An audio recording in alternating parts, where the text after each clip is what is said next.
All right, today we're jumping right into a pretty chaotic story that's been sending some serious shockwaves through Brazil. The source material we're looking at is just full of raw emotion, a ton of speculation, and, people are even throwing around this terrifying phrase, the financial death penalty. So, let's break down what is actually going on here. I mean, just listen to this. This is a quote from a commentator reacting to the news, and it's just a stunningly blunt warning. You can really feel the urgency, right? This isn't just some abstract concern. It's real panic about a financial collapse and a direct plea to get out of the country. So you have to ask yourself, what on earth could set off this kind of alarm? It's an extreme reaction.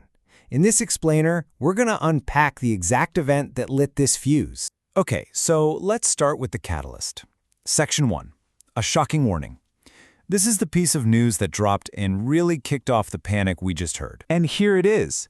This is the core fact that started it all. A sitting Brazilian Supreme Court Justice, Alexandre de Moraes, was personally sanctioned by the United States government. This isn't a rumor. His name was officially put on the sanctions list. And just to be super clear, this isn't just some rare thing that happens. According to our sources, this is the very first time in history that a sitting Brazilian Supreme Court minister has been targeted in this way. It's totally unprecedented, which really helps you understand the scale of the shock. Which brings us to our second section. See, the source material doesn't just call these sanctions. It uses a much, much more powerful and honestly terrifying term, the financial death penalty. Let's dig into what that actually means. So the legal tool being used here is something called the Global Magnitsky Act. It's this really powerful U.S. law that doesn't go after whole countries. No, it targets specific people who are accused of serious corruption or human rights abuses. And the whole point is to cut them off completely from the entire financial system. And that is exactly why one of our sources calls it a financial death penalty. It's not about just freezing a single bank account. It's designed to be a total excommunication from the modern world, both financially and digitally. And when you see the list of what gets blocked, you'll get it. So, Section 3, what is actually blocked? Let's take a look at what this complete cutoff actually looks like in the real world. I mean, just look at this list. It is literally a who's who of the modern internet. Our source material has the commentator just breathlessly reading off these names in pure shock.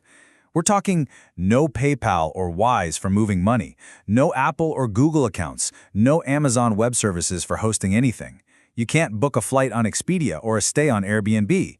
Even your entertainment, Netflix, Spotify, your Steam gaming account, it's all gone. The reaction in the source is just, damn, you can't use anything. And just when you think this couldn't possibly get any more severe, the source adds this little detail.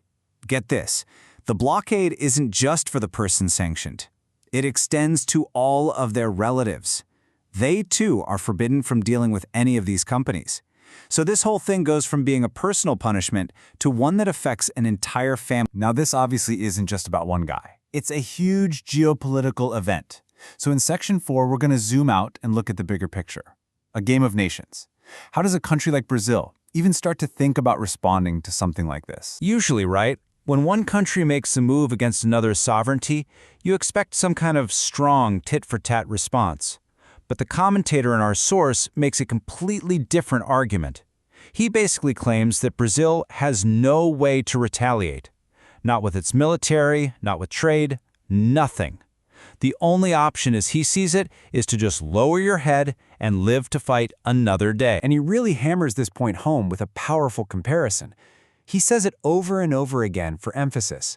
If all-powerful China didn't retaliate against similar U.S. measures, what possible chance does Brazil have?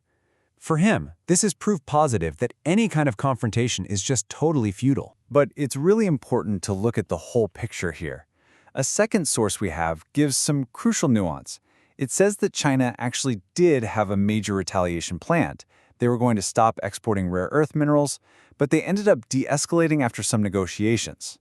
Now, that doesn't totally contradict the first source's point, but it does show the situation was maybe less about being powerless and more about some really complex back-channel diplomacy. So, where does all this leave Brazil? Let's turn to our final section. What happens next? This is where all that fear and uncertainty really starts to come to a head. As you'd expect, the reactions inside Brazil were immediate and all over the map, creating this really polarized situation. The sources show political figures like Flávio Dino coming out in support of a justice, while you have veteran journalists like Mervel Pereira just expressing total shock. And then internationally, you had figures like the CEO of Rumble who were openly cheering the decision.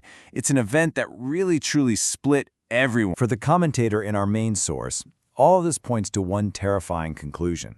His biggest fear, as he says himself, is the Venezuelization of Brazil, which, brings up the specter of state failure, economic collapse, and ruin.